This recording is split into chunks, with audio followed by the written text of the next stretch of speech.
Ikaw ba yung driver? Opo. Paano ka nakasagasa ng 80 katao? Siguro lasing ka, ano? Hindi po, sir. Sigurado ka?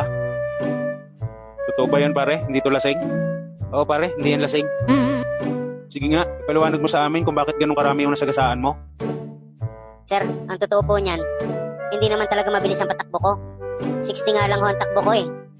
Hindi ko po inaasahan na may dalawang lalaki na biglang tumawid. Tapos pagtapak ko po ng preno, hindi po gumana. Nagkataon din po na may wedding party dito sa bandang kanan. So kinailangan ko pong mamili kung sasagasaan ko yung dalawang lalaki o kakabigin ko papunta sa wedding party. Dapat yung dalawang lalaki na lang ang sinagasaan mo. Kasi dalawa lang yun eh. Gano'n naman talaga ginawa ko, sir. Kaso po, nung nasagasaan ko na po yung isa po, tumakbo papunta sa wedding party. Kaya ayun, hinabol ko po.